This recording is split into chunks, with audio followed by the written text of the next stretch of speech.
이제 더 이상 미루지 말고 아인슈타인 방정식으로 넘어가야겠습니다. 아인슈타인 방정식이 어떻게 생겼는지는 여러분들이 절대로 잊어버리지 않고 있을 테고요. 근데 우주론 계산을 할 때 약간 편의를 위해서 할 수 있는 조작이, 보통 아인슈타인 이퀘이션을 이런 식으로 적는데 리치 텐서 마이너스 2분의 1 매트릭 곱하기 리치 스칼라가 좌변에 들어오는데요. 좌변 우변의 트레이스를 취하고 그걸 다시 2분의 1 곱해서 더해주거나 빼주거나 하면 좌변에 리치 텐서를 남기고 우변에 에너지 모멘텀 텐서와 그 에너지 모멘텀 텐서의 트레이스 곱하기 매트릭, 이렇게 적어줄 수가 있어요. 이 두 번째 형태가 조금 더 편리한 면이 있을 수 있는 게, 첫 번째 형태나 두 번째 형태나 큰 차이는 안 나지만 결과를 적어보면은 두 번째 형태가 조금 더 식이 간단하게 적힙니다. 본질적으로 다른 건 없고요. 이 두 번째 식 형태에서 우변은 그냥 받아 적으면 되는 수준이고 좌변은 계산이 좀 필요한데, 계산은 역시 처음 할 때는 손으로 하고 두 번째 이후할 때는 컴퓨터로 하면 좋은데요. 결과를 쭉 인용을 하면 아인슈타인 방정식의 0, 0 컴포넌트는 좌변에는 A의 시간 미분 두 번 한 거에 비례하는 텀이 나오고 우변에는 로 더하기 3배의 P 식이 나오고요.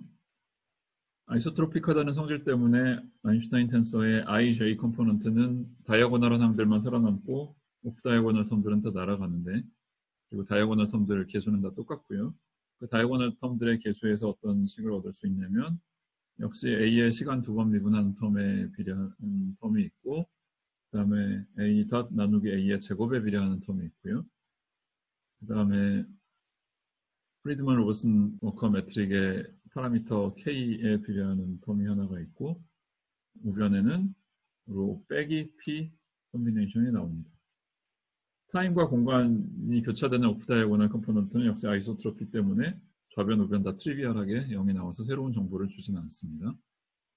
그래서 지나치게 복잡하지도 않지만 아주 간단하지도 않은 두 개의 식을 얻었는데요.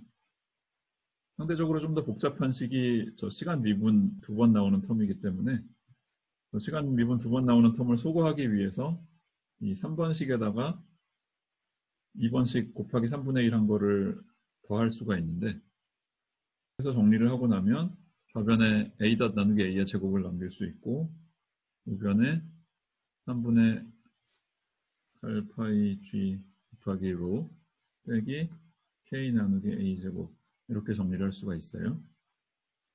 나중에 편의를 위해서 같은 식인데 전체적으로 2배의 A 제곱을 해서 A 닷 제곱 남기고 두 번째 텀에는 A 제곱 비례하게 하고 세 번째 텀은 그냥 상수 2분의 K가 되도록 하는 식으로 적을 수도 있습니다.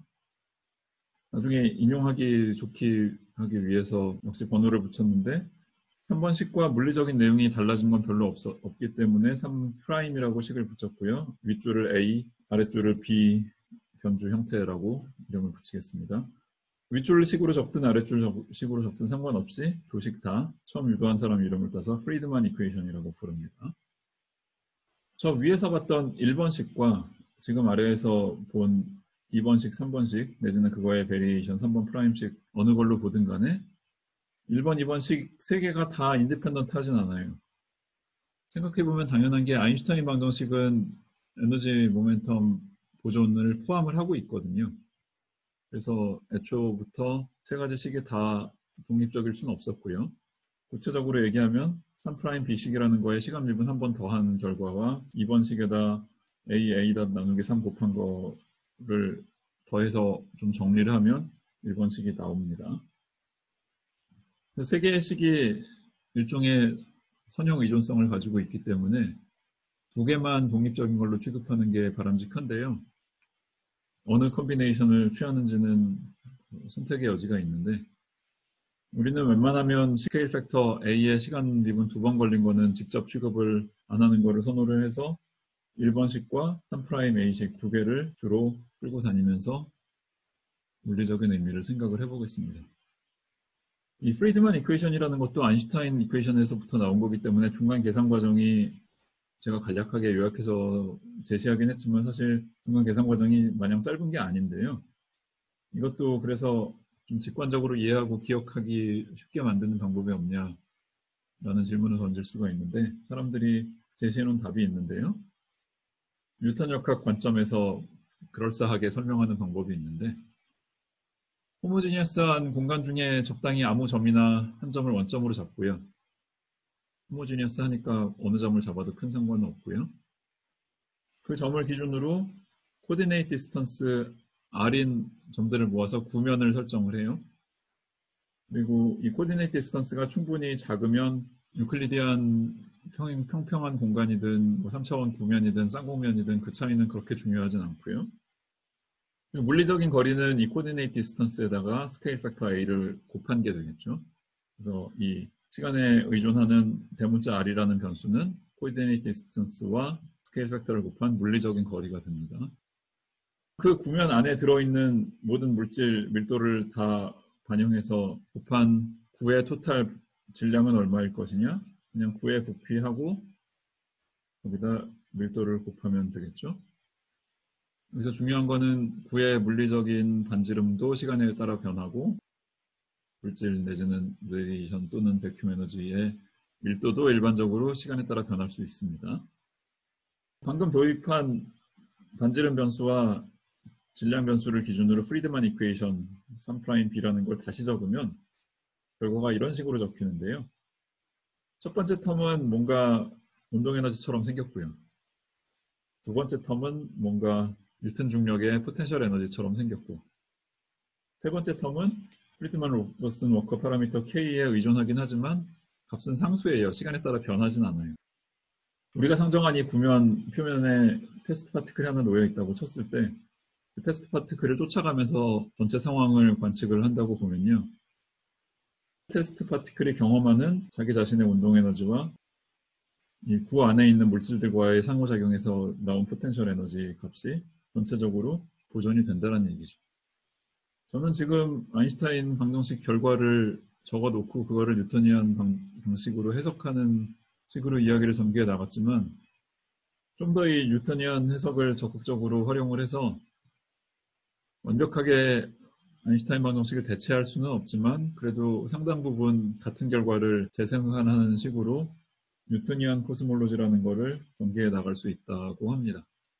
우리는 그쪽으로 더 심각하게 이야기를 진행하진 않을 거고요. 프리드만 이퀘이션을 적는 또 살짝 다른 방식이 있는데요. 내용이 달라지는 건 아니고 직관을 키우기 위해서 변수들을 이렇게 정의했다 저렇게 정의했다 다양한 기술 방식들을 사용을 하는데 두 가지 우주론 학자들이 많이 쓰는 컨벤션을 정의를 할 텐데요. 완전히 새로운 개념을 도입하는 게 아니라 이미 우리가 도입했던 것들을 약간 다른 방식으로 정리를 하는 겁니다. 두 개의 정의 중에 하나는 크리티컬 덴시티라는 건데 무슨 물질이 있어서 덴시티 얘기를 하는 게 아니라 그냥 프리드만 로버슨 워커 매트릭이 있으면 거기에 허블 파라미터라고 있었잖아요. A 닷 나누기 A. 그 허블 파라미터가 일종의 에너지 덴시티의 기준치를 정해주는 거예요. 그 기준치를 크리티컬 덴시티라고 부르고요. 허블 파라미터가 뭐 직접 에너지로 해석될 수 있거나 그렇다는 뜻은 아닙니다. 두 번째 데피니션은 저 크리티컬 덴시티를 기준으로 실제로 우리 우주에 깔려있는 덴시티 값이 얼마냐라는 얘기고 크리티컬 덴시티의 데피니션을 가져와서 살짝 다시 적으면 분자의 8πg 분모의 3배의 허블 파라미터 제곱 전체적으로 밀도가 곱해지겠죠. 근데 이 물리적인 에너지 덴시티가 서로 정성적으로 성질이 다른 세 가지로 구성이 되어 있었잖아요. 그리고 매터와 레디에이션과 백큐 에너지 세 가지가 서로 상호작용을 뭐 대단히 열심히 하거나 그러진 않는다라고 가정을 하고 있는 거고. 따라서 저 오메가라는 파라미터, 크리티컬 덴시티 기준으로 물리적인 덴시티가 값이 얼마냐라는 것도 매터와 레디에이션과 백큐 에너지가 서로 다른 기여분을 주는데 그냥 세 가지 기여분을 합해서 전체 값이 된다라고 얘기할 수 있다고요. 이런 데피니션들을 도입하면 뭐가 도움이 되느냐?